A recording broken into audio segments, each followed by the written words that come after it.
Hey, what's good, y'all? Welcome back to Campfire Conversations. I know y'all probably didn't think another episode was coming out, but it's here. The first episode of 2025. I'm glad that this podcast slash ASMR is finding its way into 2025 because sometimes at the end of the year, whatever projects I'm working on, sometimes don't make it into the new year as I shift my energy, but I think this is something that has been a great outlet for me, and hopefully it's good for you all to just be able to get to know me a little bit better and for us to connect on some deeper topics. I actually made an episode, a full 30 plus minute episode the other day, but I was uh, in a weird position where the wind was right in the mic, and so a lot of the stuff I was saying was covered up by the wind, and therefore rendered the recording useless. So now we are back, trying it again, and I'm happy to be here. It's been a big year already. I know you already know about the fires that's been happening here in LA. That's been a crazy situation. I'm in a hotel right now. And my furniture is in storage, and that's why you haven't seen me sitting at the piano like I normally am making music, is because my studio, my piano, my speakers, everything is in storage. And so trying to find an apartment that's not in the way of the fires. And so thank you everyone for their prayers and positive thoughts. And so yeah, um, from the hotel, I've just been posting whatever, comes to my heart. Creators are going to create, so I'm not going to stop creating and not going to stop posting, but I'm not able to sit at the piano right now. But I do have some old songs that I'm trying to, go through some of my old material and see if I can repurpose that or something like that. But don't worry, posts will continue to come. I got so much that I want to say to the world. I got so much energy to offer. And I'm in the middle of an energy shift. I don't know if y'all caught the post about, the tight vibes post that I did the other night, but I'm actually in the middle of an energy shift for some reason. I got a side to me that's real dark and moody and emotive, and I don't know really how to explain it. Maybe sensual. And that side of me is as much a part of me as the side that's filled with light and connecting with plants and animals and sitting barefoot, bare chested in the sun and the grass and meditating. And in my pursuit of being my most authentic self, if you've been following my posts, like, I do feel like I'm in the zone where I need to explore that darker side of me a lot more, um, to achieve balance and to really embrace the totality of who I am. Humans are not one dimensional, and emotions emotions are emotions are things that we don't always get a chance to express fully. And I think maybe once a year I go through a part, I go through a energy shift where I become a night owl. And I've always loved the night. I feel at home in the night. I feel comfortable at night.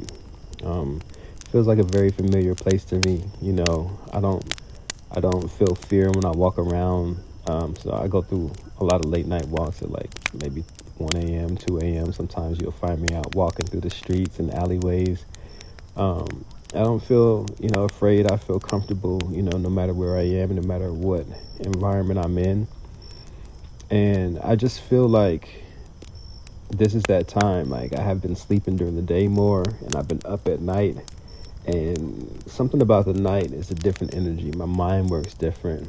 I feel like I'm more creative. I feel like I'm deeper. The topics I want to explore are deeper. Um, Physically, mentally, emotionally, spiritually. I just feel like everything just goes deeper, and maybe it's hard to explain, but, I am the type of person that I don't like small talk. I like to deep dive on topics. I like to deep dive and explore. I like to put the snorkel on and go underwater and maybe free dive even and see how far I can go. See how if I could reach the bottom of whatever topic I'm diving into. See if I can explore the boundary lines. And I love adventure. I'm very curious, and I do feel like at this point in my life, I'm not afraid of expressing the full gamut of emotions that I feel. I'm not afraid of expressing my full self, and I'm realizing that in order for me to vibrate at the highest level, the highest vibrational frequency, I must be my most authentic self.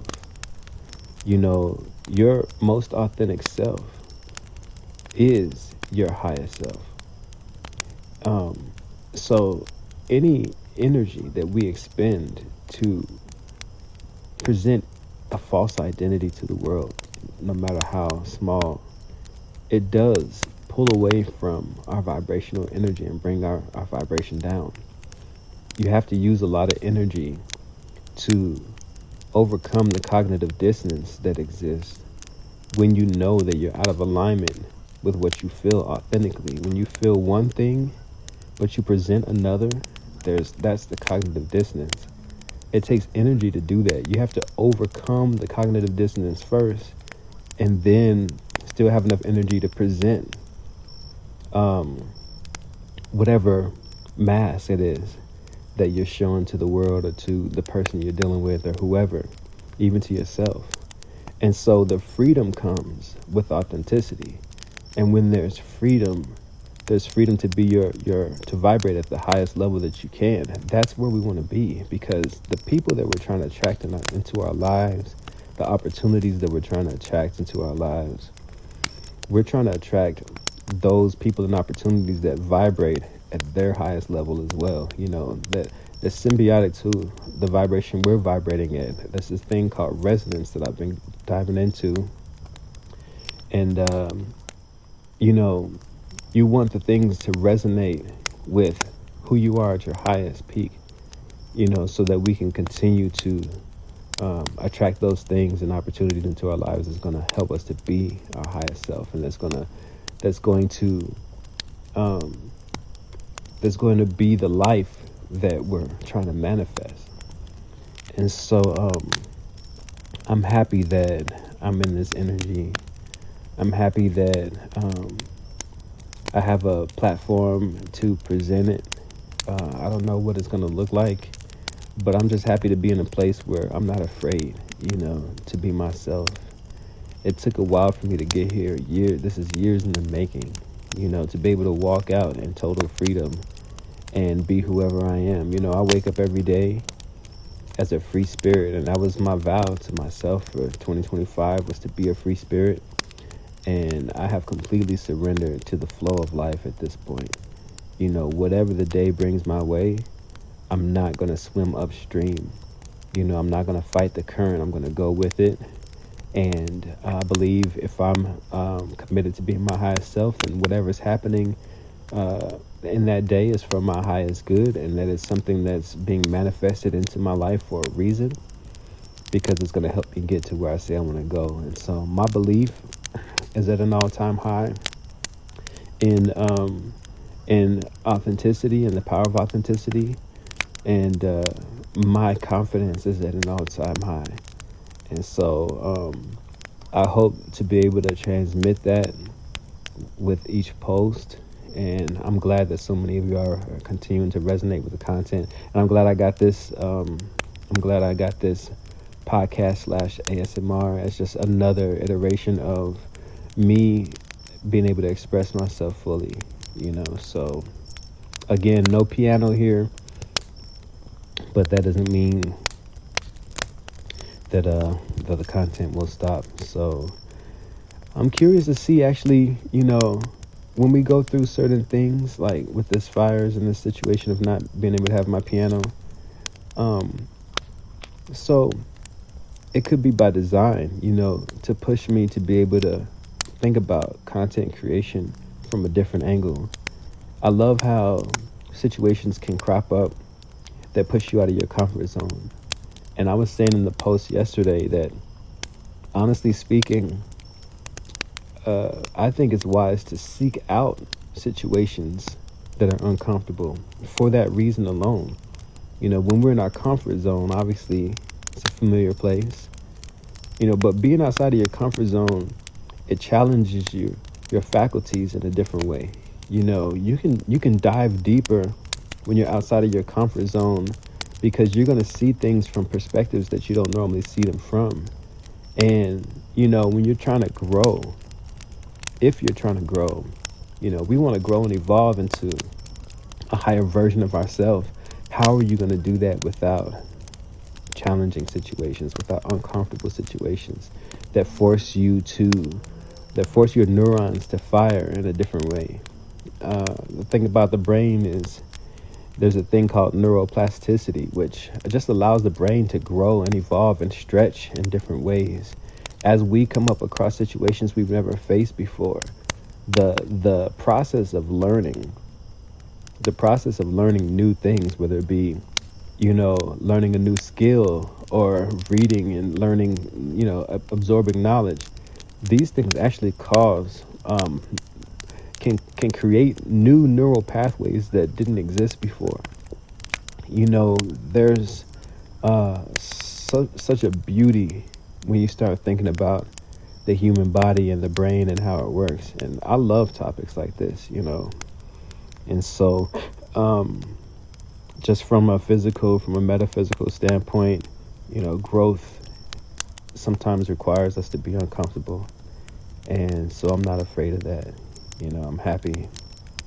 I'm glad we're in a new year. 2025, I felt like was kind of like, it started off a little iffy, but I think I had to settle myself down, because like with the fires and everything, it was just like, wait, what is happening? We didn't actually get fire in our neighborhood, but we got a lot of smoke because we were right in between two of the biggest fires that were here, the Palisades fire and the Eden fire. And so my neighborhood didn't have actual fire. But what was crazy though, and I'm about to digress here, and I'm giving you a forewarning. As I digress, I'm probably going to forget my original point, because I just feel like it's going to get lost in the sauce. But I was on a walk, and I appreciate y'all for allowing me to ramble. It's what I do best. No, just kidding. But I was on a walk when the fires were going on. And I go for a walk every day, obviously, but as I was walking, I started noticing there was some burn marks on one of the trees, like that looked like literally like burned, like black, like ash, and like someone had burnt the tree. And I was trying to figure out if like there was an arson in our neighborhood that was trying to cause a fire or something, because there were these conspiracy reports going around, like there were people that were trying to start fires in different places to try to keep it going. And so, but I went to the next tree, and it was like the same thing. There's like these black marks. It looked like somebody had lit a fire, like a campfire, almost like the remains of a campfire in the tree, on the tree. And but the more I walked, the more I saw it. And it wasn't just trees, it was plants, like flowers. The tips of the leaves had burn marks on them, And so this went on for blocks. I kid you not, like as I'm walking in my neighborhood, I'm seeing burn marks. The roots of the trees were black. The roots of the plants, the tips of the leaves, even the tips of the flowers, some of the flowers were black, like soot was on them or something like that. And but it wasn't the whole plant or the whole tree, just like in parts of it looked burned. And I started thinking to myself, we live in this ecosystem that's connected. And even though the fires were over a mile away from me, I started wondering about underground, the roots of the trees. These trees are so connected maybe the fire underground is connecting them, or maybe, I don't know. I couldn't quite put my finger on it, but I just started to see like there's a great connectivity between nature, in nature. And I wonder if they were like symbiotically feeling the effects or sharing the effects of the widespread, you're talking about hundreds of acres of trees that were on fire. And if it's that close to us, maybe these trees were also kind of feeling the pain of that. Anyway, I think I said all that to say that I've started to think about the interconnectedness of this ecosystem a lot more lately, and including humans in that. When you're talking about humans, plants, animals, the earth, and we're all here sharing resources. It's like we have to be connected. We have to really understand that we're not a silo, as humanity or as the human species. We're depending on these resources. And so when you talk about things like climate change and global warming, these are things that I'm really, causes that I really plan to champion, because I believe that it's our duty to be good stewards over the planet that we're taking resources from. Everything needs to be a cycle. You don't just take. You got to take and then you give something back. It's like, what are we giving back to the planet, right? As we're draining the planet of all its resources, what are we giving back to it? And so I ended up joining I joined the Rainforest Alliance, which is an organization, a nonprofit organization that is dedicated to sustainability and sustainable living efforts, whether it be plants or animals, farming, just making sure that the generations after us have a planet, you know what I mean, that's not dying.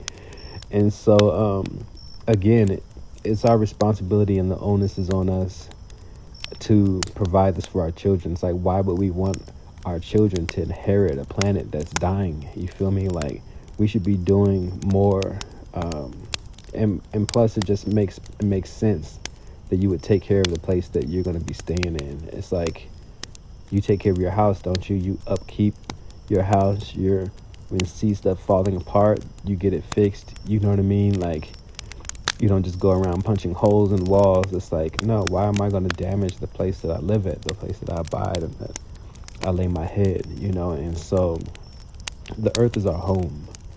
And I know I'm on a little bit of a soapbox right now, but, it's my podcast, so.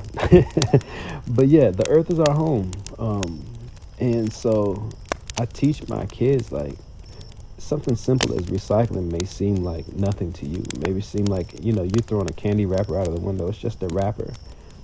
But if everyone has that mindset, and those millions of candy wrappers are ending up in the waters and out and flushed out to sea, you know what I mean? That's how we end up in the state that we're in, is because people minimize the effect that one person can have on the environment. And when you minimize it for you, you neglect, or you fail to see the cumulative effect. When more people are showing negligence, the effects are compounded.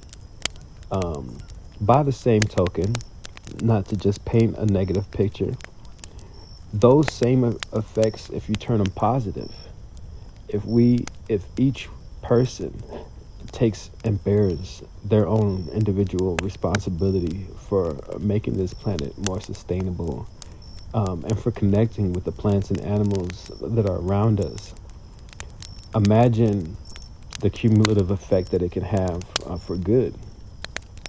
And so this is why I've joined the Rainforest Alliance. This is why I've started setting up my life in ways that I think will only get bigger as my wealth grows.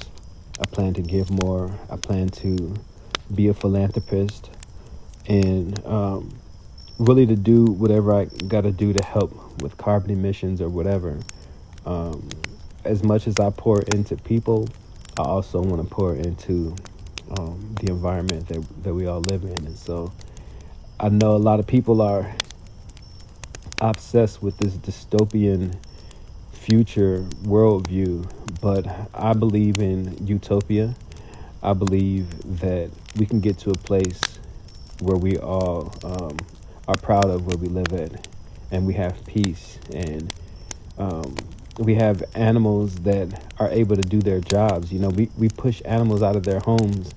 Not only that, but there's a lot of people that kill animals and don't realize the effect that it has on the entire ecosystem, like in that space. Like, okay, I was watching a documentary the other day, and it was talking about these foxes, and foxes in I can't remember what region or what country they were in, but they were eating their predators, right? And so they were eating the rodents and little, stuff like that. But they also they had an affinity for a certain plant, the certain flower, that they would always sniff the flower.